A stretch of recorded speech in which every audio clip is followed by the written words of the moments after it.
तस्मै श्रीगुरवे नमः। नमः श्रीशङ्करानन्दगुरुपादाम्बुजन्मने सविलासमहामोहग्राहग्रासैककर्मणे।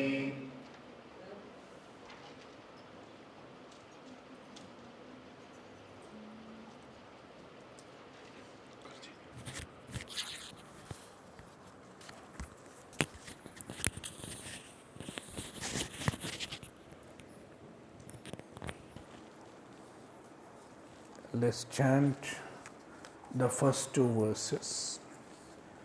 Namah Shri Shankarananda Gurupadambujanmane Savilasa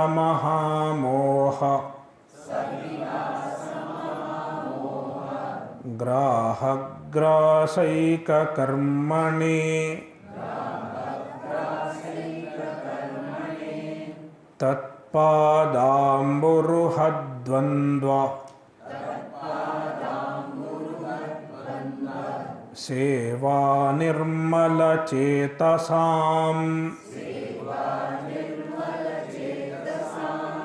सुखबोधाय तत्त्वस्य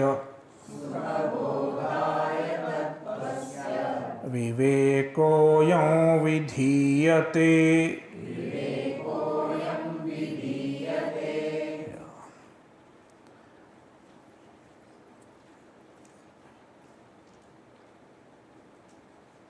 The first two verses were Mangala Shloka,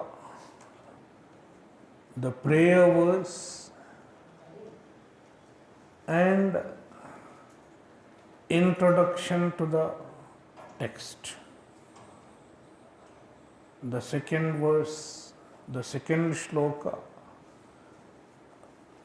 introduced the topic.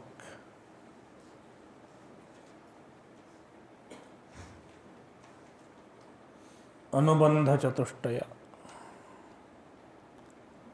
who is an adhikari, Vishaya, Sambandha, Prayojana. And now the author enters into the discussion. Let us read Shloka 3. Shabdasparshadayo vedya वैचित्र्याज्जागरे पृथक्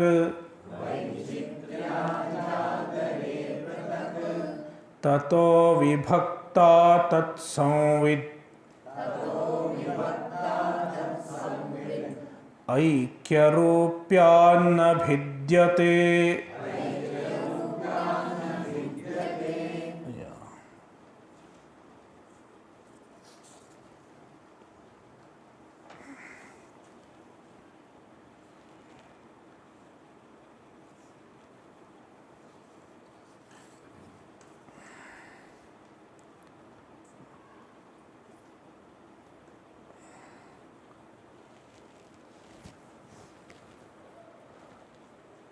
From this shloka onwards, the author is doing Vishaya Sambhavana. Vishaya, the subject matter of Vedanta, the central teaching of Vedanta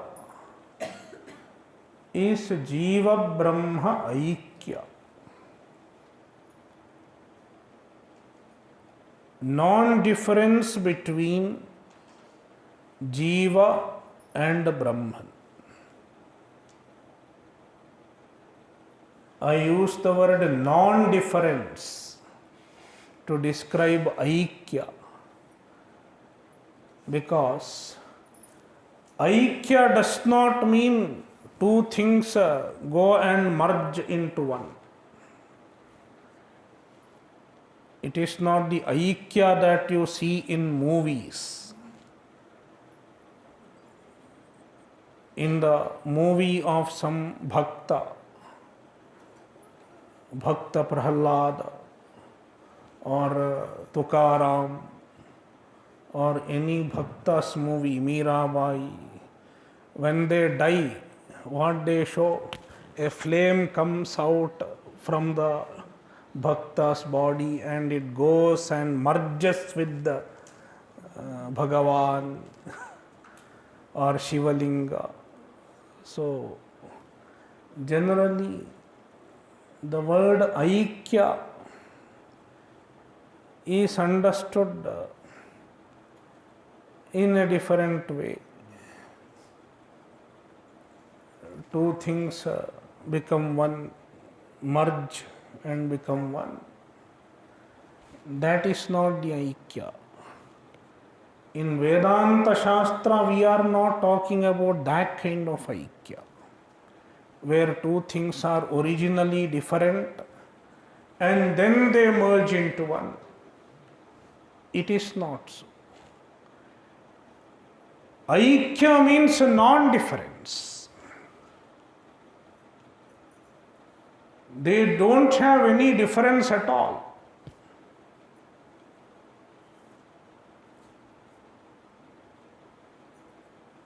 Even before you get jnana,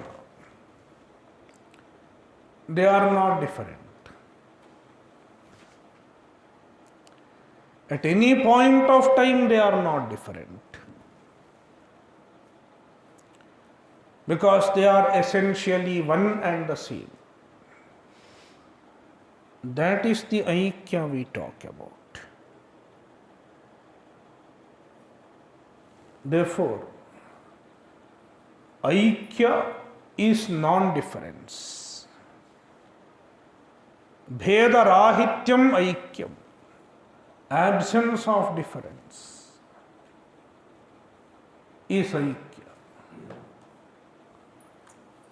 Jiva Brahma Aikya is the topic of Vedanta. Jiva Brahma Aikya is the teaching of Vedanta. You are Brahman. Even now you are Brahman. It's not that at some point of time you become Brahman. After sadhana, you become Brahman. It is not so. Even now you are Brahman. And you are not even a part of Brahman. I am a part of Brahman. Brahman is whole, I am part. Is it so? It is not even so. Brahman does not have part. Therefore, you cannot be a part also. You are the Brahman.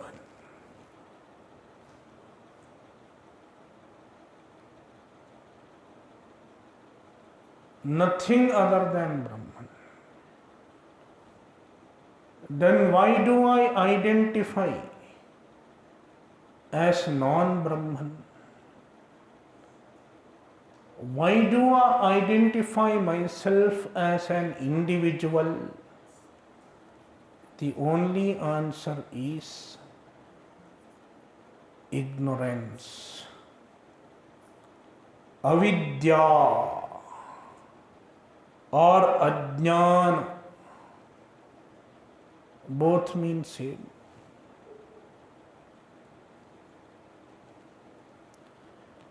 So, Jiva Brahma Aikya is the Vishaya, subject matter of Vedanta. Jiva Brahma Aikya is the teaching of Vedanta.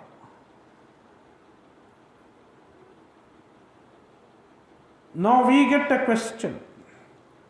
The Vedanta reveals Jiva Brahma Aikya. Is such an Aikya possible?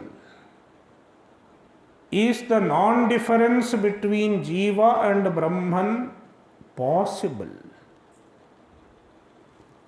Because our experience says otherwise. What is our experience? We are different. We are limited. We are miserable, helpless. That is Jiva. Jiva is a limited being, a limited individual with all its problems, with the kartrutva, with the doership, with the enjoyership.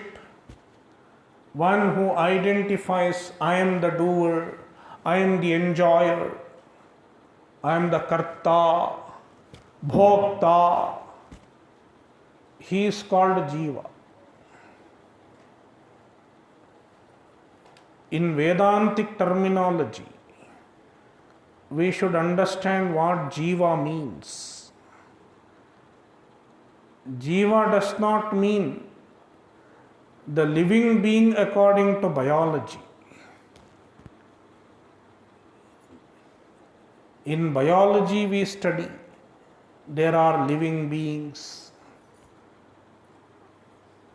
Distinguish between living beings and non-living things. 4 or 5 differences we all wrote in schools, if you remember. Difference number 1, living beings breathe, non-living beings don't breathe. Difference number 2, some teachers have to tell me, teachers or parents, I don't know who knows better, I have forgotten.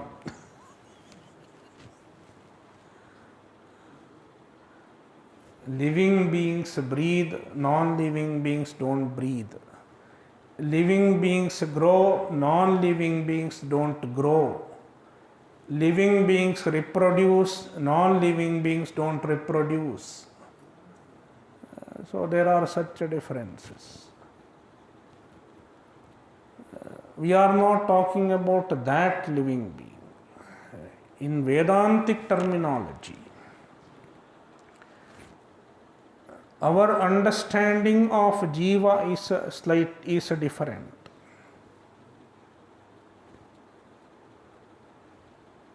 Jiva is an individual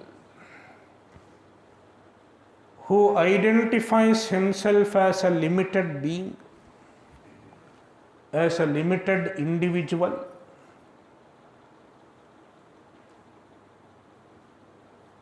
as well as doer and enjoyer. He is called Jiva. So all of us are Jivas as long as we identify as individuals.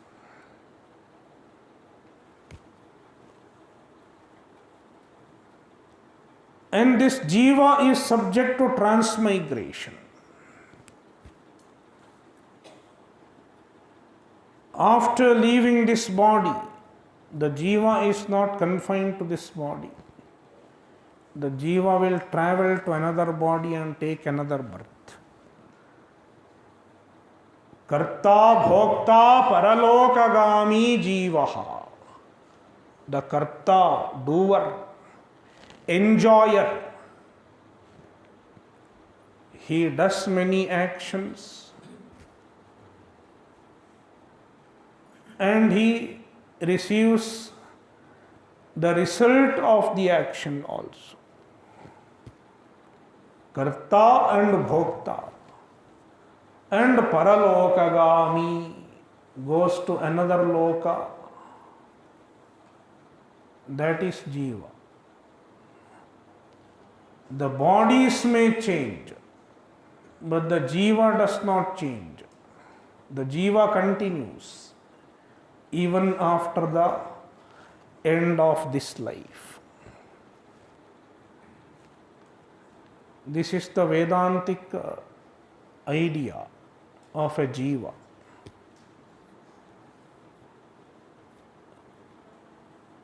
Now, if you ask whether jiva is a human being or a dog, jiva is neither human being nor dog. Jiva, the same jiva can be human being in one janma, and the same jiva can go to dog body in another janma. Jiva itself cannot be labeled as a human being or dog. So, as jivas, we are not human beings.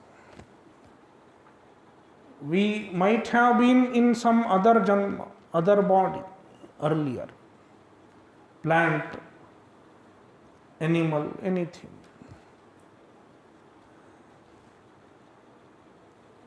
So this is jiva. And the jiva has samsara. There cannot be a jiva without complaints. Jiva has its own complaints. Because the jiva is karta, bhokta, limited. Karta, bhokta and limited. Each three is associated with complaints. As karta we have complaints. As doers we have complaints. Kimaham sadhuna karavam, kimaham papamakaravamiti. As karta, as the doers we have complaints. I made a mistake. I did the wrong action. I didn't do the good thing. I didn't buy a flat when the flat prices were cheap. Kimaham sadhuna karavam. Somebody says, I bought a flat. I didn't buy a flat when flat prices were cheap. Now it has gone very high, especially in Bombay. There are many Bombay people sitting. Now the flat prices are high. So as karta, people have their regrets. I didn't invest. One regret. And some other regret, I invested. Another person bought a flat and now he is regretting. I bought a big flat thinking that all my children will stay with me. I bought a dupli. And now children have gone abroad, only me and my wife are staying, not me. Okay.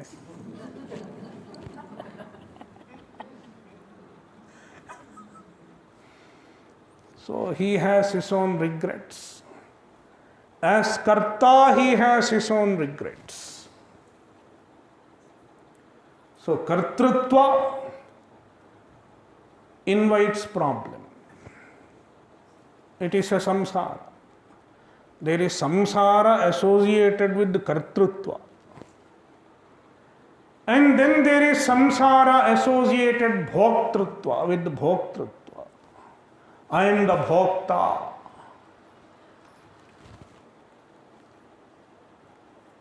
What is bhokta? Bhokta means one who gets bhoga. One who is the receiver of bhoga is called bhokta. Bhoga means sukha dukkhanyatara sakshatkaro bhoga. Experience of sukha and dukkha is bhoga.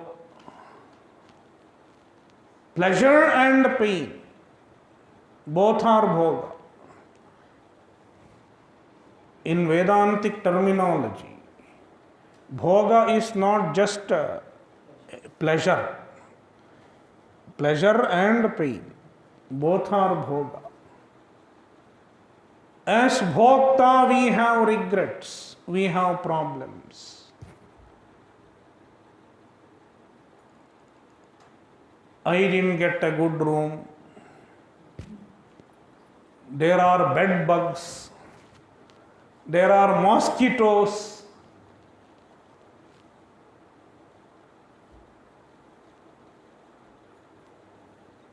As bhokta, we have problems. Somebody cheated me. My parents didn't treat me well. My children don't treat me well. As bhokta, so many problems. And then as limited beings, on account of our limitation, we have so many problems. I don't have this, I don't have that, I don't have this, I don't have that, is one type of problem associated with limitation. And another type of problem, I am not this, I am not that. We keep saying, I am not this.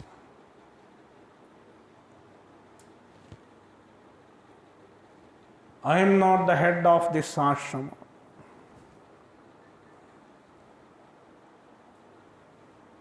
So I am not this. I am not a millionaire. I am not a billionaire. We keep thinking about what we are not. If we start thinking what we are not, it is a problem associated with limitation.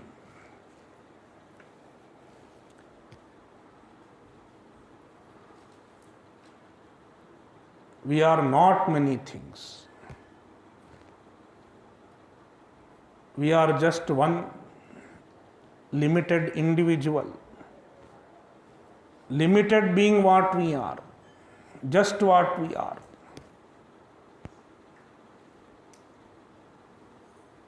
That means we are not anything other than what we are. We are not the Prime Minister, we are not the Chief Minister. I am not any of you. Therefore, when I look at you, I have a sense of limitation. No, I am not like him, I am not like her. He has this, she has this. All these problems on account of limitation. Therefore, the jiva has so many complaints. As jiva, all of us have complaints, list of complaints. Some people explicitly declare their complaints, verbalize their complaints. If you start speaking too much with others, you will start listening. The jiva in the other people will wake up if you speak too much, even in the camp.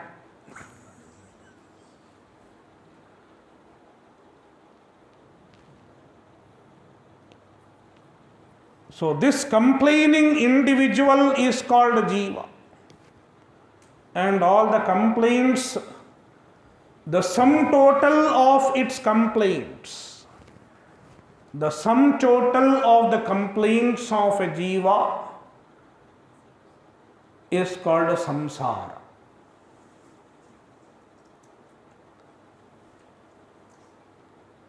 Samsara is nothing but a collection of all our complaints. Any complaint is included in samsara. Complaints on account of kartrutva, bhoktrutva, limitation, all are included in samsara.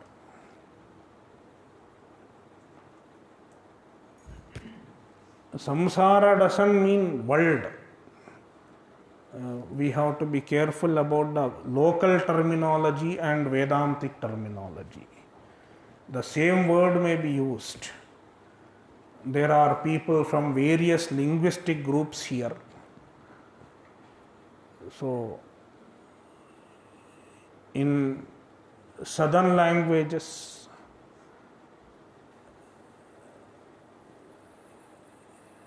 in some language, samsara means wife also, is it? Tamil, yeah. Samsara means family. Family means wife.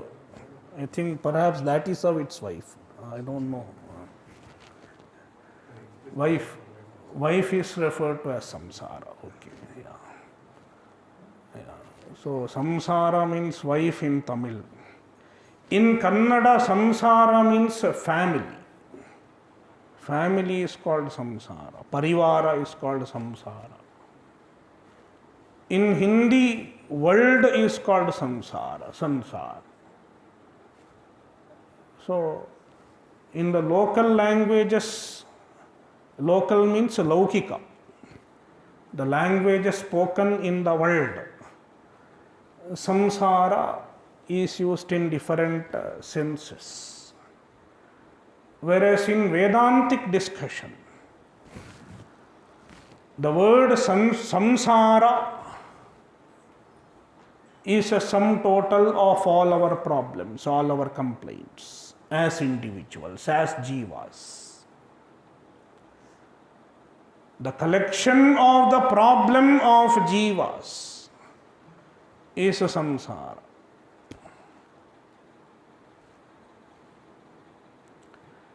So this jiva is a samsari because the jiva has samsara, all the complaints. Therefore, the jiva is called samsari. Samsaraha asya astiti samsari. One who has samsara is called samsari. Jiva is invariably samsari. There cannot be a jiva without samsara.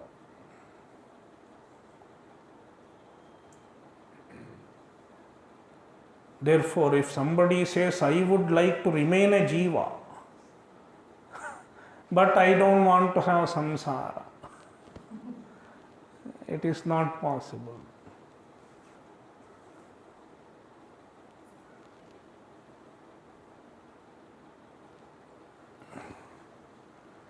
So, this jiva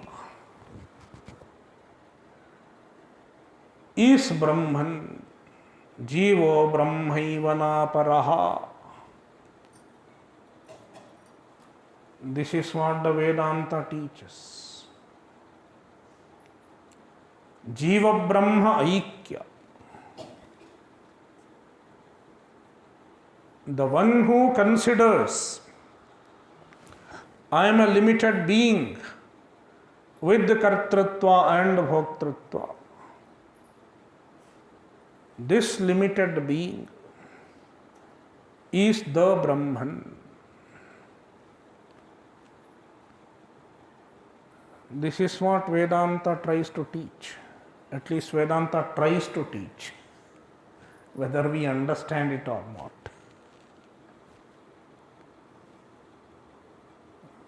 But it is not in accordance with our experience, because we have a list of complaints. With all our lists of complaints, how can we be Brahman? How can the jiva be Brahman? Because our list of complaints is always increasing, becoming longer and longer. Today a few complaints, tomorrow some more complaints will come. With the growing list of complaints, how can this jiva be Brahman? It doesn't seem possible, prima facie. But then, when we think it is not possible, the Acharyas, the great teachers of Vedanta like Vidyaranya, show how it is possible. Logically, they show how it is possible. Showing the logical possibility of Jiva Brahma Aikya is called Aikya Sambhavana.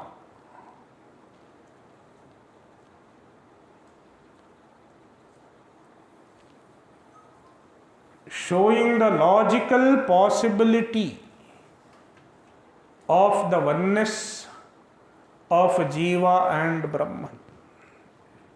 Non-difference between Jiva and Brahman is called Aikya Sambhavana. In the following few verses, the author is doing the Aikya Sambhavana.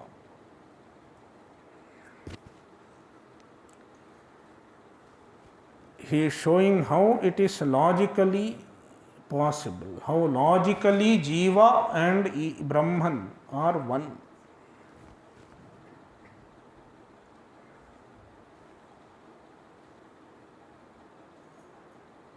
Here we should make a note. The logics is not conclusive, especially in Vedanta. Logic is only showing the possibility. Therefore, it is called Sambhavana. Sambhavana means it is possible. That is what the logic shows. What is conclusive? Conclusive is the Shruti Pramana. Vedanta Vakya is conclusive. The Pramana is only Vedanta Vakya. The logics show the possibility. The statement of Vedanta is logically possible. This is being shown now.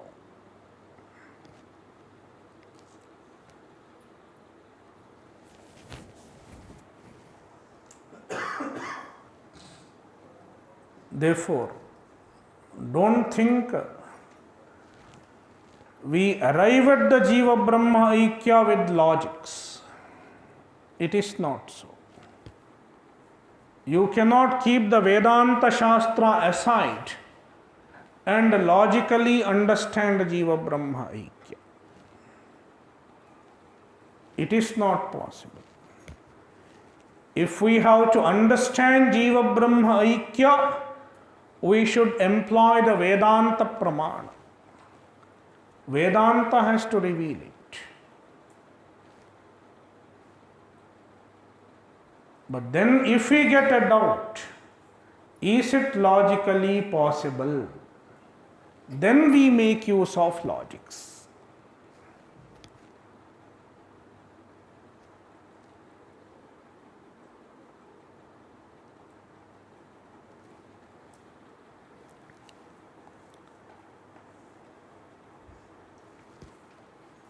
So, in order to show Jiva and Brahman can be one, the author is inquiring into the nature of the Jiva. What is the true nature of the Jiva? We are trying to understand.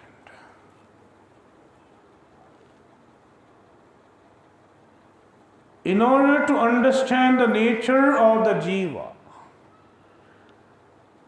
the author is analyzing our day-to-day experience. In one day, 24 hours, what do we experience? Let us look into our own experience, day-to-day experience. In 24 hours, what do we go through? we go through three states: Jagrat, Swapna and Sushupti. Waking, dream and deep sleep. These are the three states we go through. Jagrat, anyway, we are experiencing now. Hopefully, everyone is in Jagrad Avastha.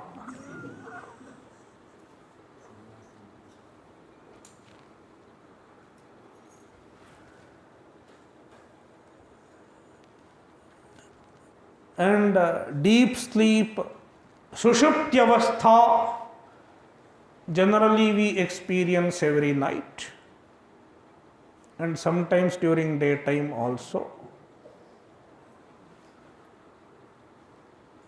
And Sushupti Avastha also we generally experience. Mostly we experience Sushupti Avastha, maybe for a short period. But mostly we experience Sushupti Avastha. Sorry, not Sushupti, Swapna Avastha. Swapna Avastha, not once in a while. I think every day we go through Swapna Avastha. Sometimes we may not remember. The scientists say we remember only a few dreams. Many of the dreams we don't remember. So we have three states: Jagrat, Swapna and Sushupti. Now the author takes Jagrad Avastha. Let us analyze the Jagrad Avastha. Let us analyze the waking state. Jagare, in Jagrad Avastha. In Jagrad Avastha, we keep experiencing various objects.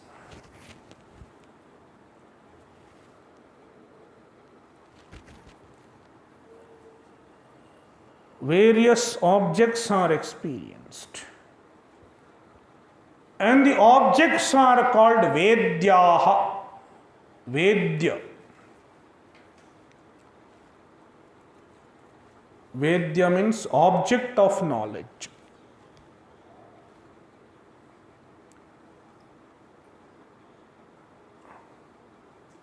The objects keep varying in Jagrad Avastha. When I see the chair becomes my Vedya. When I see the book becomes my Vedya. When I see the table becomes my Vedya. The Vedya keeps changing.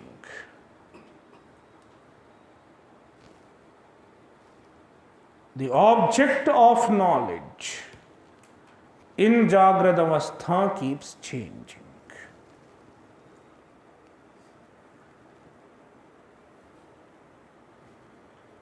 The Vedya, the objects are experienced through our senses in the waking. In fact, that is the definition of the waking state. What does waking state mean? Indriyaihi arthopalabdhir jagaritam. Waking state is the state where you experience the object through the senses. In other two states, you don't experience anything through the senses. Even in dream, the senses are not active. In deep sleep also the senses are not active. Only in the waking the senses are active. Indriyaihi arthopalabdhir jagaritam. So, in Jagrad Avastha, the objects keep varying, but the consciousness which witnesses all the objects The consciousness which illumines all the objects does not vary. Throughout the Jagrata Avastha, the same consciousness witnesses all the objects. Therefore, in Jagrata Avastha, the objects vary, but the consciousness which knows the objects does not vary.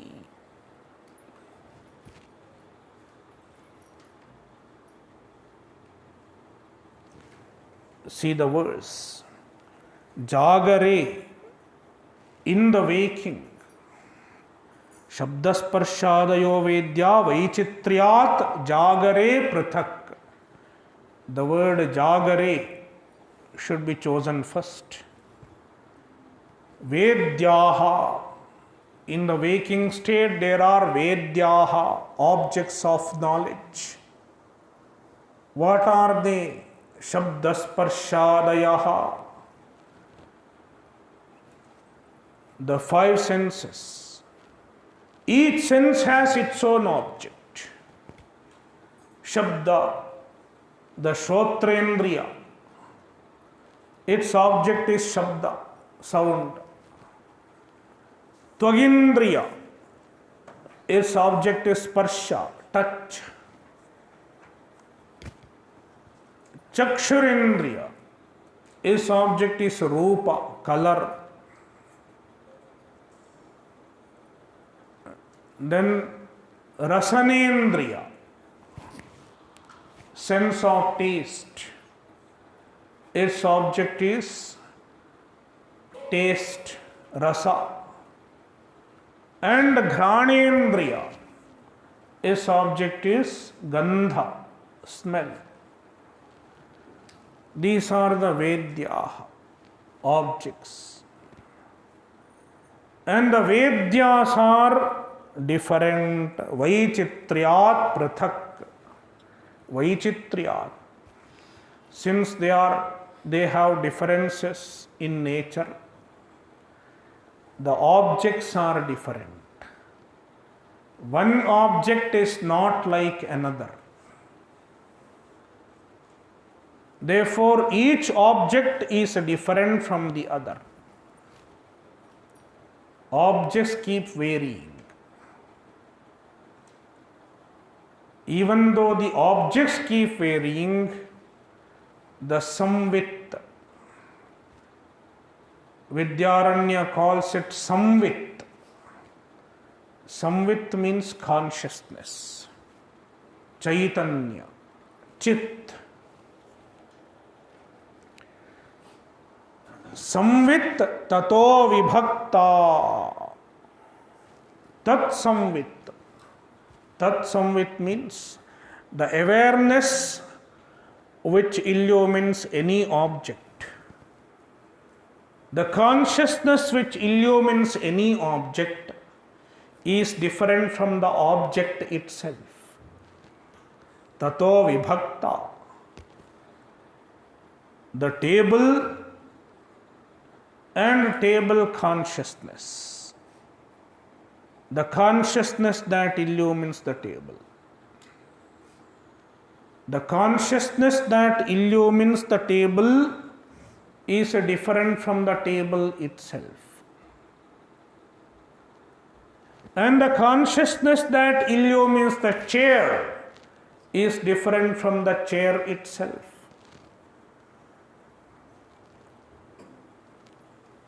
Object and consciousness. These are two different things.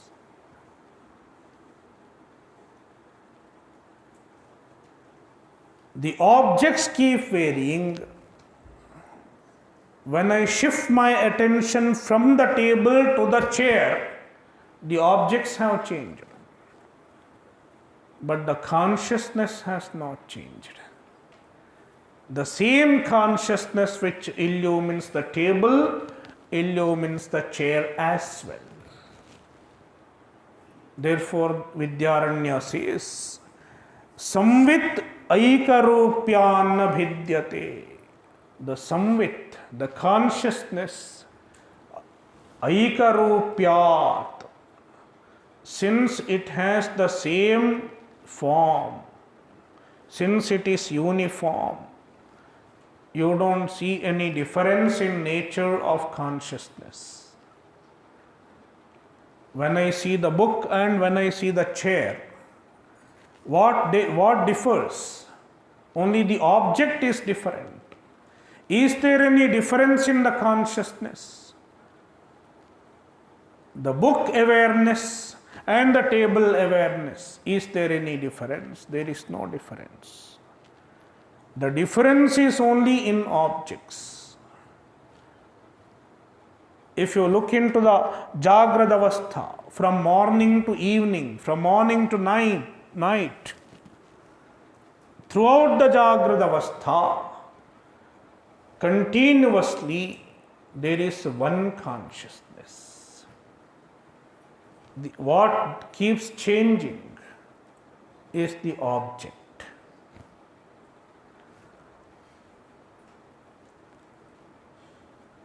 Therefore, samvit aikarupyanna bhidyate. Samvit does not change. There is no break in consciousness. It is one continuous consciousness. There is no difference in consciousness. It is one continuous consciousness. The objects keep changing.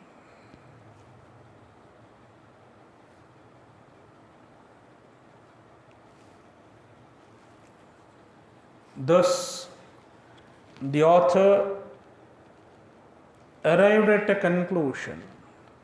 In the waking state, in Jagrad Avastha, throughout Jagrad Avastha, there is only one consciousness, only one Chaitanya.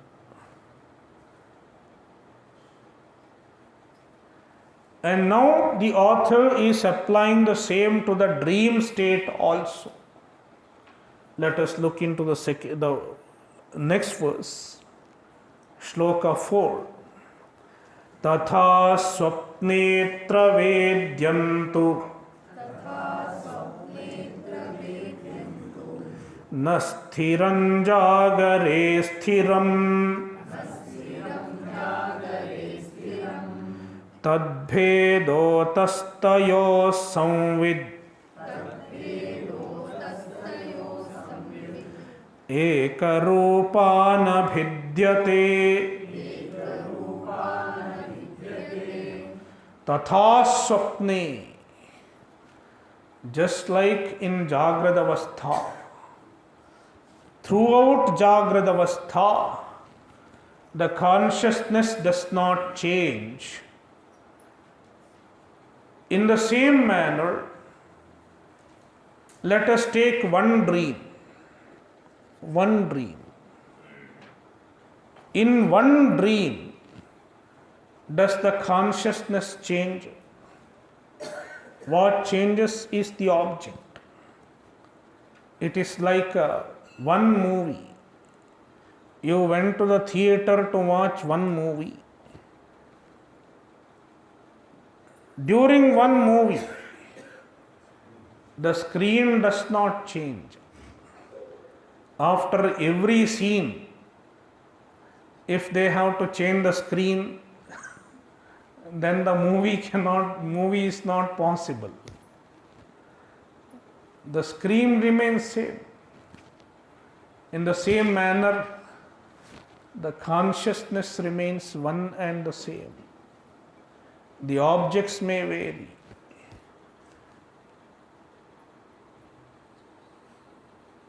First your friend comes, and then your friend goes away. Then a tiger comes, and you run away from the tiger. You fall into a well, and in the well you see a snake. Entire Harry Potter can happen in a dream.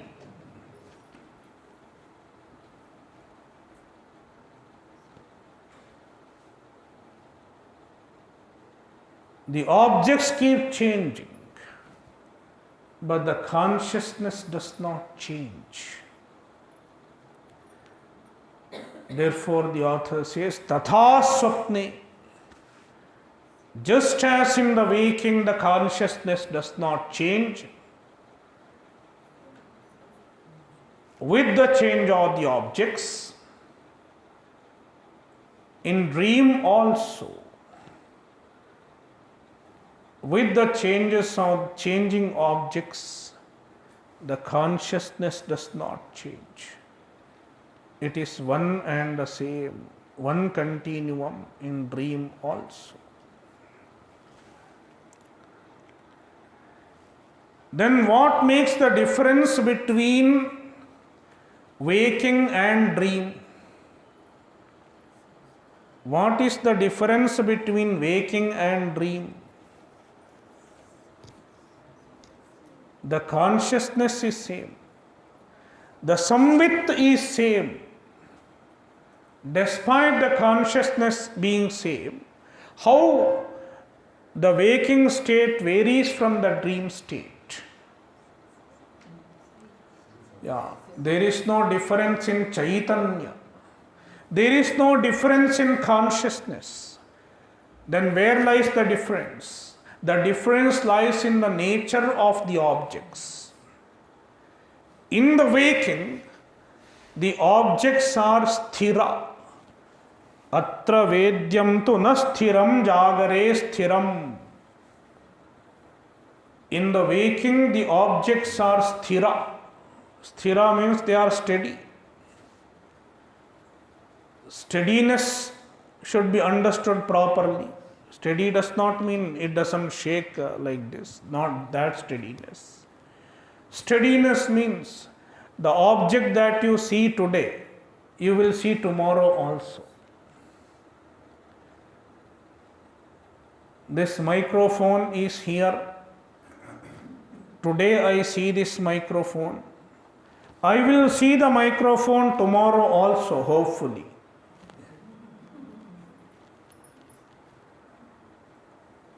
So, in the waking, after one waking experience, after experiencing one waking state, if I come to the same waking state once again, the same object can be seen. That is the meaning of sthiram. In waking, the objects are sthira. Means you go away from the waking, go to sleep, go to dream, and come back to the waking once again tomorrow. You will see the same object, same house, same hall. You will see everything again. Same body also. The body you had yesterday, you are seeing the same body today. But the dream is not so. Even your body goes away. See, in every dream we get one new body.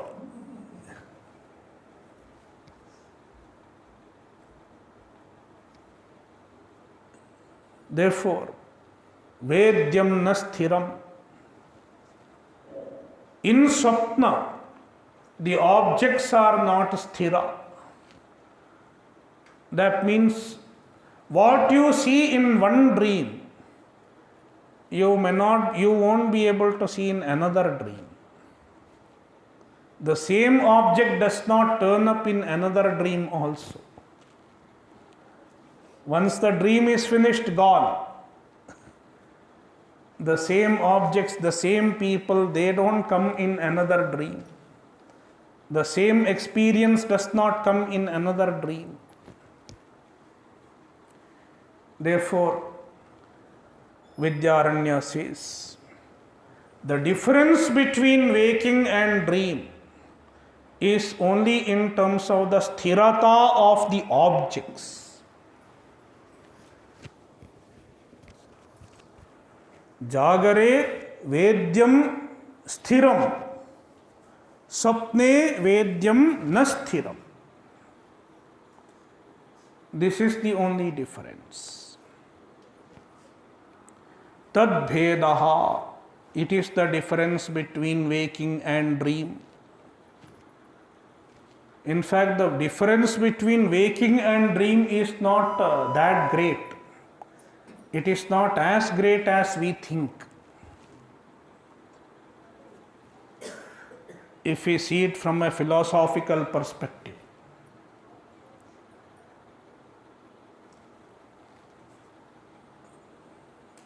The only difference is dream is short period, whereas waking continues for a longer period. That is why sometimes the waking is referred to as a dirgha swapna, a long dream. Waking is like a long dream.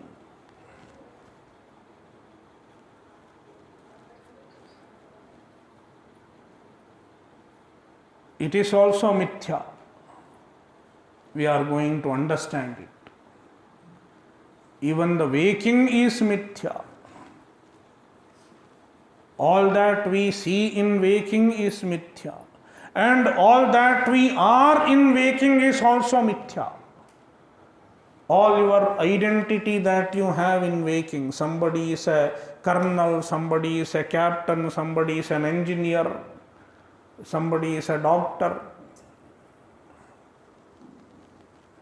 somebody is an officer, a manager, name, all your name, all your forms, all that you have in waking, all the identity that you have in waking is also mithya. Therefore, what you are in waking is also mithya. Just like in dream. What makes the difference? This continues for a longer time. The dream is short.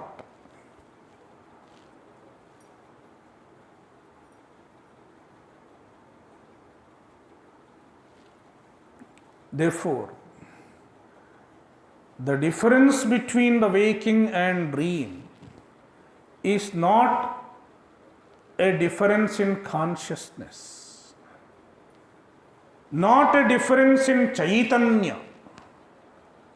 The Chaitanya is same.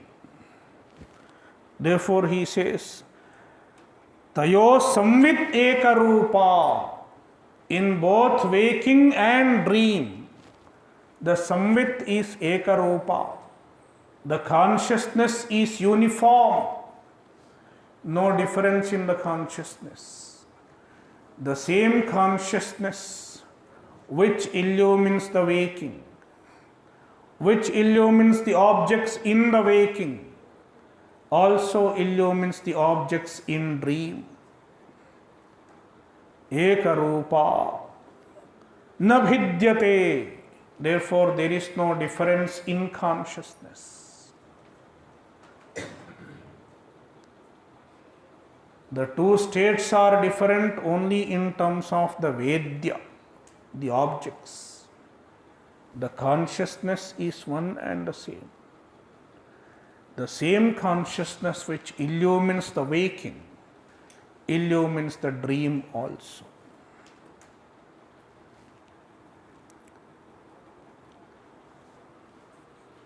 Thus, two states are completed. Now, we have to look into the third state, deep sleep. We will see tomorrow. Om Purnamadah Purnamidam Purnat Purnamudachyate Purnasya Purnamadaya Purnamevavashishyate. Om Shanti Shanti Shanti. Harihi Om Shri Gurubhyo Namaha. Harihi Om.